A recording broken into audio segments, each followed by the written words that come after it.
Okay, this is the story of how my grandfather, Captain William Nelson, went from the Navy into the Consolidated Aircraft Corporation and then took on the project of building up the Consolidated Vultee New Orleans division to manufacture PBYs in World War II. He had been in the Navy for 30 years and he couldn't see any way to make admiral. And so he decided to take a job with Consolidated. He had had a lot of experience in the Navy with aircraft. He had gone to the Naval Academy, then the Navy sent him to MIT to study aircraft and naval design, construction, and engineering. They needed a second major, so he took business administration. And he had been in the dirigible corps, piloted the Shenandoah, piloted the Los Angeles. They were supposed to fly it over the North Pole, the Shenandoah, and it crashed in Ohio, so they didn't do that. He moved over and became the Inspector General for the Eastern United States in the Navy, checking airplanes. So he knew all the manufacturers. So we'll start out with why he left the Navy. Repeated requests were made for duty at sea, but to no avail. I was a commander at the time assigned to the aeronautical engineering duty, which would have required that I serve on some admiral's staff if I went to sea. This would have given me a better chances for promotion in the future. The only thing the Bureau could do about it was to suggest my availability.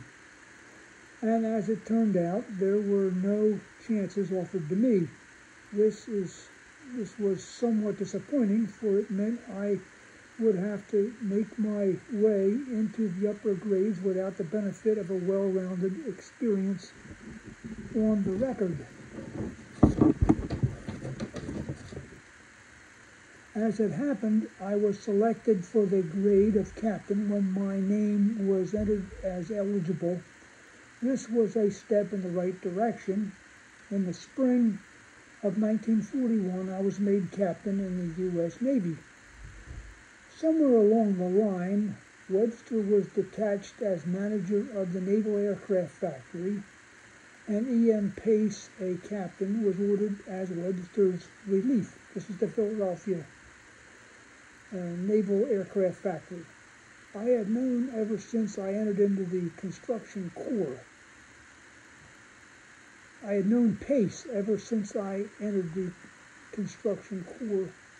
He was on duty in the Philadelphia Navy Yard in World War I when I first went there for shipyard duty. I remembered him also as a member of the Naval Academy class of 1912.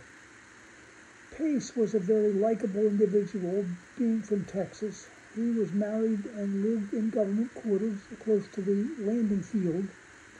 He had 2 children, the daughter being married to a naval officer and the son being a schoolboy. The whole family were very enjoyable company. While Pace was manager, President Roosevelt had occasion to visit the Navy Yard and the factory.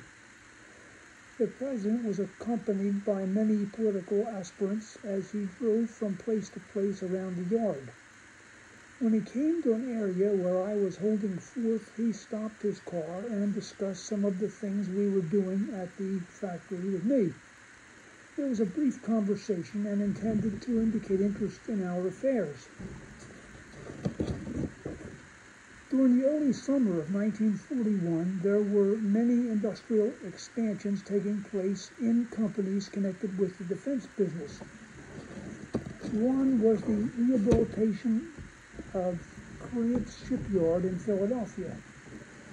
Weyerbacher had taken an active part in this, and there was need for other constructors. One Garland Fulton who had been in the Bureau many years on lighter-than-air work, asked for retirement to become chief engineer of Cramp's shipbuilding. This was approved. Another officer who had entered the service in World War I also requested retirement, which was approved. He went to work at Booster Aircraft as chief engineer. So when I was offered a position with Consolidated Aircraft, I felt that I would make out better by retiring with 30 years service and pursue a civilian life in industry. My request for retirement was approved by the Bureau of Aeronautics, but became snagged in Bureau personnel. After a personal plea, it was approved. I cited my frequent requests for sea duty, which had not materialized. In the aeronautical engineering duty group of officers, there appeared to be no room for more than one rear admiral, and if I had to wait for vacancies in that one job, it could be a long time before one was promoted above captain. This argument and the lack of diversification in duty from the factory and the Bureau made the outlook somewhat unappetizing. These things had caused me to believe that I could still start and live through a civilian career as a second leader to my activities. It so happens that my hopes in civilian pursuits were more gained in the period lasting some 20 years. The matter of promotion to Rear Admiral worked out rather peculiarly among the aeronautical engineering duty officers. Webster, who should have made a Rear Admiral without any question, never was selected, even though he moved everything that would facilitate the selection. On the other hand, Pace, who had hardly lifted a finger, was selected at once his name became eligible. Then there was another case involving a manager of the factory who organized the establishment on the most expansive program anyone could believe possible. He had command that would justify a rear admiral if anyone did, but unfortunately he was not selected for the rank. These disheartening things made one wonder what was wrong with staying in the service to the last ditch.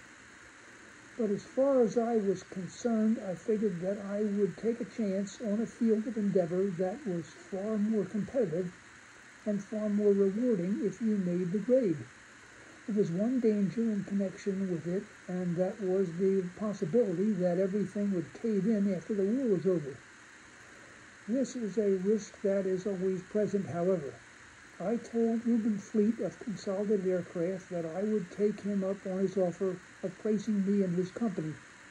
He arranged for me to become a Consolidated representative in Cleveland, Ohio. 1941. A trip or two beforehand to Cleveland made it possible for me to locate a house for the family. By contacting a number of real estate agents in the Shaker Heights area, I was able to find a nice place on South Sydenham Avenue.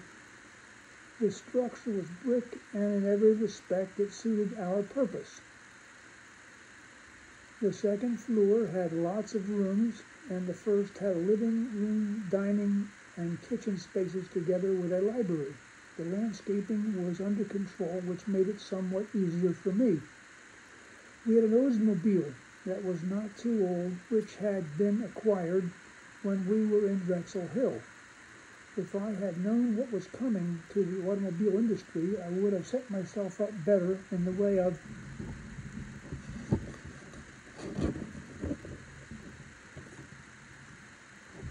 auto equipment. This Oldsmobile was to serve Faye, that's his wife, for several years, as it turned out. Ross, his son, was in the Army at this time. He was in training in Columbia, South Carolina. Muffet, his daughter, was at home with us having the time of her life and changing schools. The business for Consolidated Aircraft was conducted from the Keith building in Cleveland.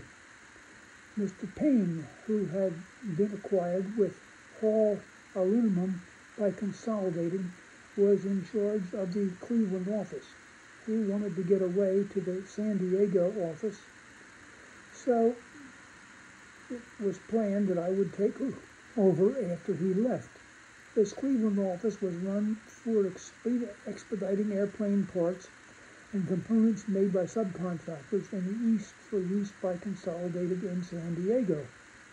The business consisted of causing deliveries of materials on schedule to meet Consolidated aircraft needs. For this purpose, there were about 6 men who followed all subcontract schedules to see that subcontractors met their obligations. There were no great problems, and there was little to be done other than directing the efforts of the crew at work.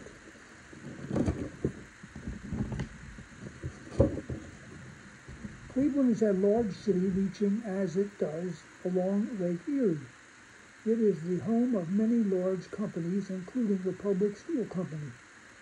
Republic Steel was headed up by Tom Girdler, who had been instrumental in assembling the parts to make Republic.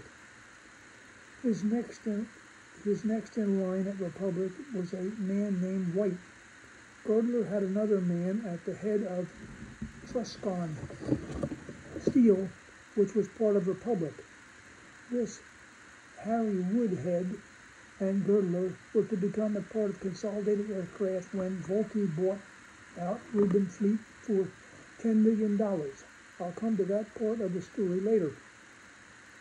The Cleveland Airport was to the west of the city, and if General Motors were not an interested party in the setup, the airport might not have been as large as it was, nor would it have been built in that location.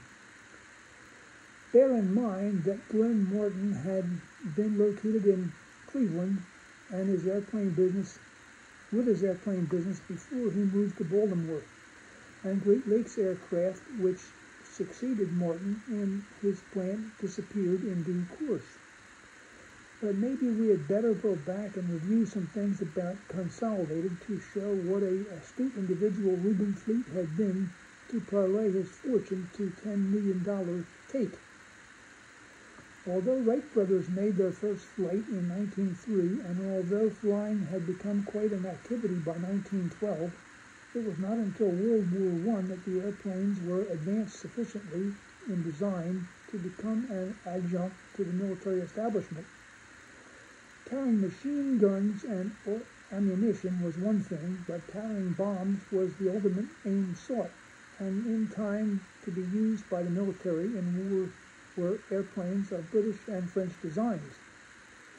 By the time that the United States entered the war, the Air Corps organizations of all the Allies had become relatively important. Contributions by American airplane manufacturers were relatively limited.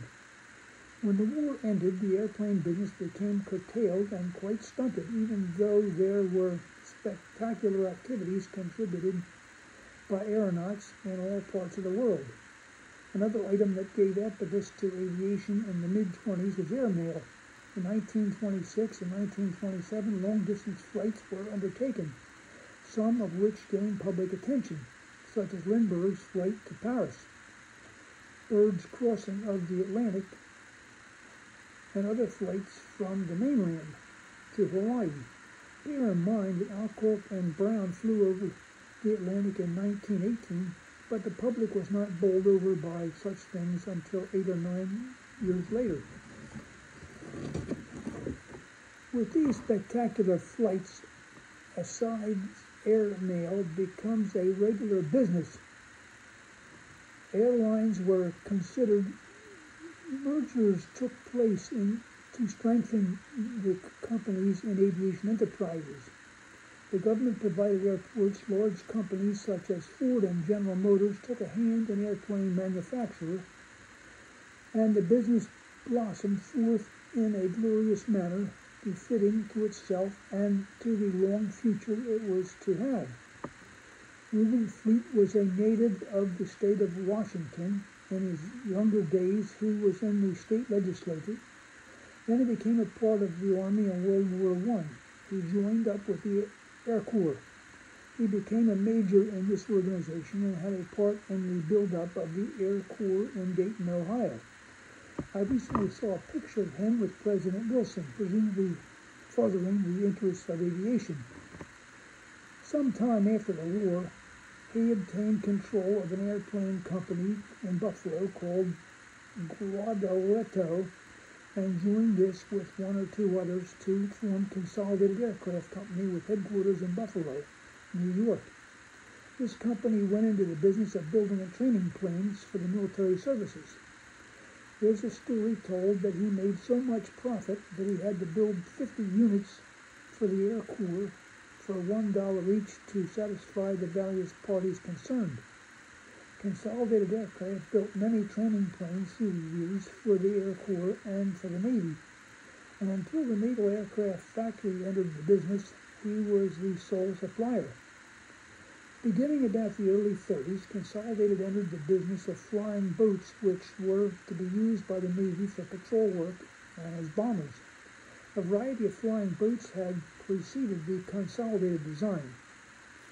As early as 10 years previous, the NC boats had been used to establish records in crossing the Atlantic. One NC boat, after touching down in the Azores, made the crossing to Portugal. Vultee and Curtiss had built seaplanes with single floats. Martin had built torpedo planes with twin floats. Grumman and Loring had built amphibians with single floats. But the business of flying boats had been neglected, even though foreign manufacturers were into the matter with vim and vigor. About the time that Consolidated was moving into the flying boat design and manufacture, Fleet decided to move everything to San Diego, California. There were many advantages to this move, and the most important being considerations of land and climate. About 50 carloads of equipment were transferred together with important personnel who were a major part of Consolidated's value. Bell, who was one of Fleet's most important executives, elected to stay in Buffalo. Larry Bell set up Bell Aircraft Company, which was to become one of the large airplane manufacturers. The Bell helicopter with headquarters in Texas is one substantial part of the original Bell setup. Consolidated set up for business on the San Diego airport in a modest plant consisting of office, manufacturing plant, and hangar. Then, when Consolidated was chosen to build a heavy bomber for the Air Corps, a second plant about twice the size was built for the production of this unit in quantity. And of course, the patrol boats were ordered in quantities, so it looked as though Consolidated would be in the big game very shortly. Just before the United States was to enter World War II by declaring war on Japan, Fleet had entered into an agreement to merge with Vultee Aircraft of Los Angeles. Control of Vultee had been obtained by Victor Emanuel for Avco, or the Aviation Corporation, which was controlled by Emanuel. Thus, by providing funds to Vultee, Consolidated was acquired for $10 million, more or less in cash. Reuben Fleet retained a position of consultant, but aside from that, he had no further interest in Consolidated. Most of the others that were employed by Consolidated remained and became part of the new order of things. Tom Girdler came in as chairman, and Harry Woodhead was made president of Consolidated Vultee. Miller from Vultee was slated to become executive vice president, but he did not join. Pirelli from Vultee came to San Diego and was made vice president of manufacturing. Places were found for all of Consolidated executives, substantially the same as they held before. Then there were many new additions from Vultee and from outside to build up the staffs commensurate with the expansion in business that was going forth in leaps and bounds. Before all this transition took place, I had been in my job at Cleveland. On a trip to San Diego for a liaison, I was asked to stay on and turn over the business at Cleveland to one of my assistants. This was done as requested, and I went to live in the University Club while looking for a house in San Diego. While I was out house hunting in San Diego, December the 7th, 1941, Sunday, the news of Pearl Harbor came over the radio. I went immediately to the Consolidated plant where I met up with Major Fleet. It was at this time that I learned about his plan to sell out to Vultee. We discussed many things during the rest of the day.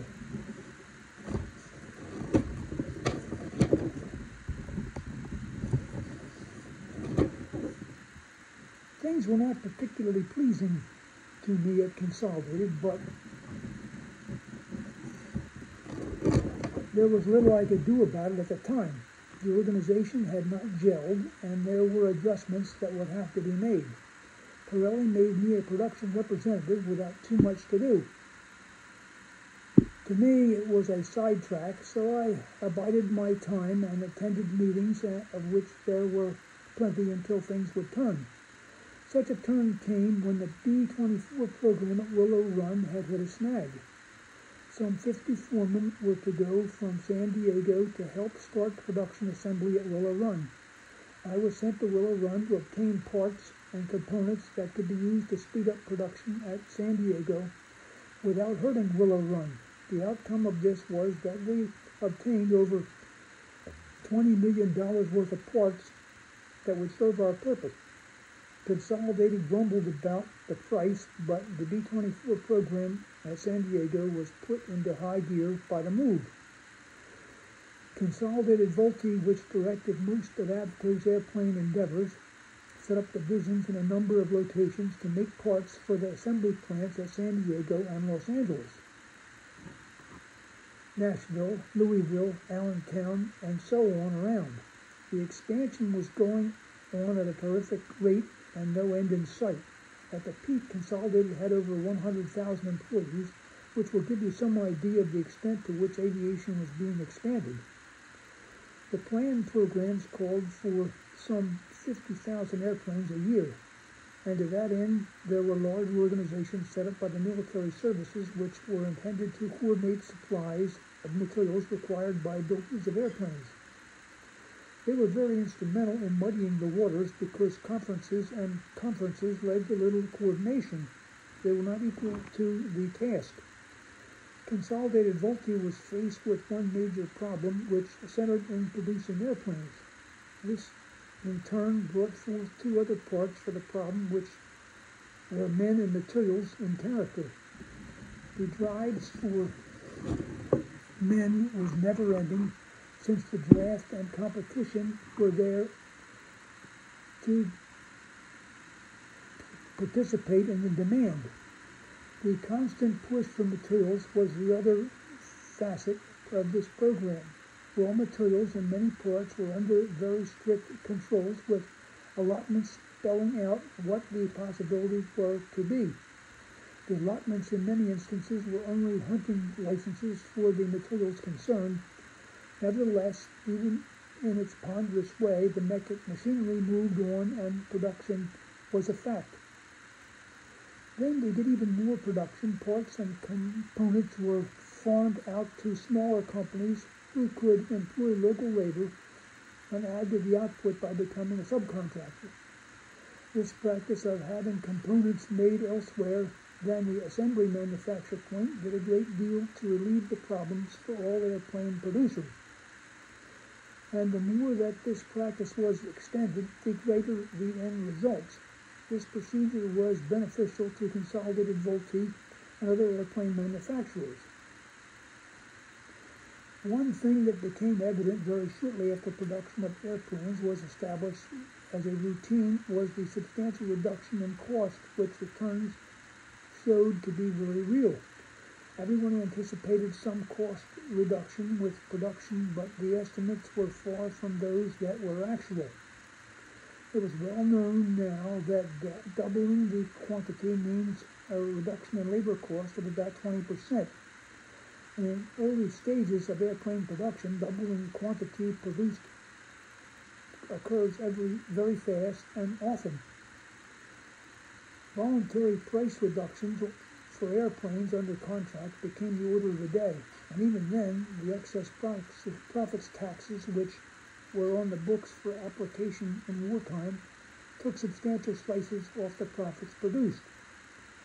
Large airplane assembly plants were built in the Midwest and in the Southwest as insurance for the vulnerable West Coast. One tremendous establishment was built at Fort Worth, Texas, to produce the B-24 bomber and developments beyond that unit. Although this Fort Worth plant could produce an output equal to the main San Diego plant, the Fort Worth establishment was by far finer place and certainly one built to be more enduring. The Fort Worth plant was air-conditioned throughout, as an example of the elegance incorporated. The Fort Worth operation was built up to 35,000 employees, and it was in full production on bombers for the Air Corps' use. Douglas, Lockheed, and others were given plants in the South, the West, and the Southwest to operate during the war. The West Coast, where a substantial part of the airplane industry was located prior to the war, was without doubt vulnerable to attack by bombers coming from the direction of the Pacific Ocean and Mexico. If for any reason there had been a breakdown in defenses provided by the Navy, the possibilities of an attack became probabilities. So even although it might be regarded as quite improbable, the risk of not having an airplane industry producing airplanes continuously could not be accepted without action. Accordingly, there was only one answer, and that was to establish the industry in the center of the country. Incidentally, today this means very little, for the whole philosophy of war has changed, and no place can be chosen to reduce the risk. And all manufacturers are still in their plants on the West Coast, and the operations used in wartime lie idle or are used for other things. The Nash Kelvinator Company had been given a project to act up in New Orleans. This project was for the Army Air Corps, who was footing the bill. About the time the brick and mortar had been completed, the War Production Board decided to cancel the airplane contract and produce patrol bomber flying boats in the plant. The president and the chairman of the board of Nash came to San Diego to see if they could get the rights to the PBY flying boat, which was to be produced. Consolidated was producing this plane in San Diego at the time. The Nash people were to be disappointed because Woodhead, president of Consolidated Vultee, refused to have anyone else undertake construction. The outcome was that the War Production Board turned over the plant to Consolidated Vultee, produced the flying boat by transferring production to New Orleans from San Diego. Through the auspices of Pirelli, the vice president production for Consolidated Vultee, I was made division manager of the New Orleans division. There were misgivings in taking the position, one of the most important being that the manager building up the organization in a new enterprise such as this was that he hardly ever lasts beyond the built-up stage. The other thought was that the New Orleans project was quite far away from home base in San Diego, which meant that I would get little help from the main plant general officers. I was more or less on my own, and that was the net result. Nash had a manager in charge named Lawson. As soon as practicable, I contacted him and took over the 18 or 20 people they had on the payroll and proceeded to get the plant built and equipped. The many things that had to be changed to suit the new plans were studied out in detail and arranged advantageously. Then we had to consider the steps to be taken to get supervisory personnel, which would be our organization. Much general estimating had to be resorted to for getting things headed in the right direction. Once the generality was established, we could go back and study the matter out in detail and control the final results to fit the final plan. The plant was located on Lake Pontchartrain on the northeast direction from New Orleans. The boat operation would be to and from the lake. Lake Pontchartrain is a relatively shallow body of water for its size. A depth of some 8 feet is maximum. As a result, this shallow condition, the lake becomes terrifically rough in any kind of wind that is above a breeze. Warnings of boats being pounded to pieces on the lake bottom to rough weather are common. And although I have never experienced such a condition, I have been on the lake when it became rough, and I have reason to believe that the stories are worthwhile warnings. The plant was ample in all respects for the ends we were seeking. The assembly lines were shorter than desirable, but there was nothing adverse in the arrangement. We contemplated the employment of 5,000 employees on 2 shifts, the larger day shift having 3,000 employees and the night shift having 2,000 employees. All components were to be made in the plant so that we would not be dependent upon any outside sources for large parts. There was only one other aircraft plant in New Orleans, which was the Higgins operation at some distance from ours. Higgins was a boat builder, but his affairs had been extended in various directions during the war. One of these extensions was into the business of building airplanes. Most of the management of the New Orleans division, by promoted individuals in the San Diego division to management positions. This was not conducive to the best results, but employees who were in San Diego considered a move to New Orleans as being retrogressive. Nevertheless, some 200 employees to serve in management positions were obtained and assigned. The clerical staff and the shop forces were recruited locally. The engineers had to be imported from other lines of endeavor, and after a period of 18 months or so, we had developed an employee total of almost 5,000. This was just about the maximum we proposed to maintain. The assistant division manager initially assigned to New Orleans came from the Vultee division. He was production manager at Vultee and was thoroughly familiar with the business of planning and producing. In fact, he was of such good material that he was transferred to Nashville about 6 months after he had reached New Orleans. The relief provided was inexperienced and without capability in management, which meant that no help resulted.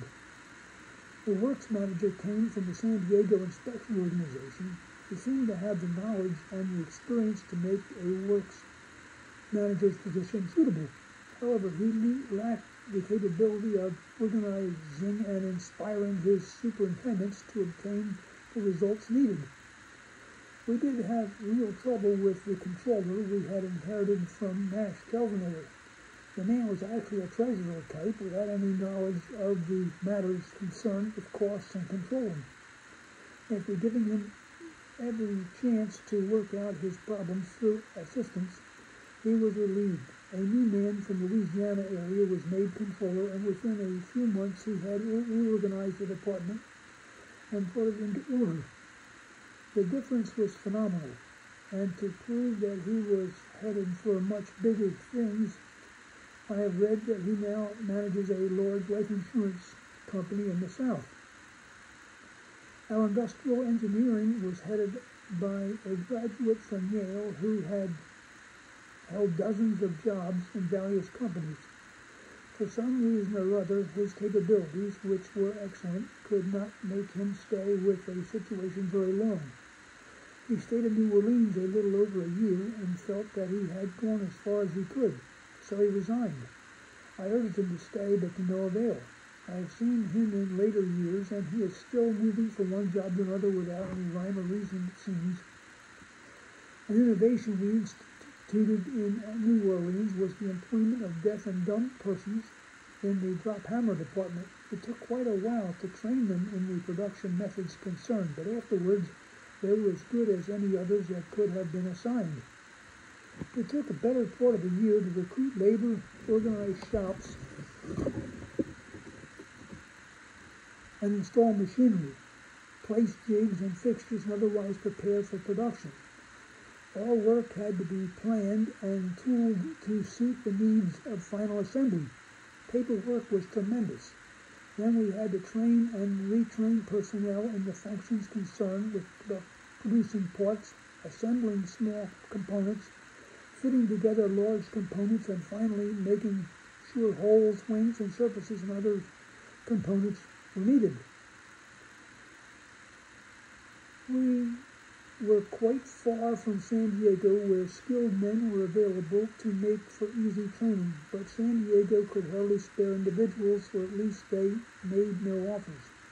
The effect of this was that we had to fight our way through the learning business as best we could. The wing assemblies and the forward part of the hull proved to be the very difficult parts for our people. They were slowed down more than necessary by general criticisms, but the most important factor of delay was the lack of help that came to our evident needs. There had been rumors, some inkling of a change in the management at Consolidated Vultee. This turned out to be the resignation of C.W. Pirelli, the vice president of production. He was my only sponsor in the company, so I took it upon myself to resign also. This was taking place around 1944. With that, I returned to San Diego, paid my respects to the president of the company, and went on about my business. Now, he got a call from an admiral in New Jersey who needed help with procurement for the war, and so this man had helped him a lot in the past, so he took the job. Charles Pirelli was out and free on the market. Howard Hughes was in a lot of trouble with his company. They didn't know how to make airplanes. They had a lot of contracts, but they couldn't make them. And they called Charles Pirelli, and he said no, because he knew Howard Hughes was hard to work for. And Howard Hughes finally offered him so much money that he said, okay, I'll do it, but here's the thing. I want a written contract. I'm in charge of everything. I want to have total control. And he got the contract. And he went to work, and he got the planes made. He was very good at it. They put together whatever the contracts were. The big giant flying boat was one of them. I remember that. And then he got in a fight with Howard Hughes, and he got fired. And he sued Howard Hughes and got the money. In the end, that's where it happened. Anyway, that's the story of my grandfather's operations with Consolidated, and I hope you folks find it interesting.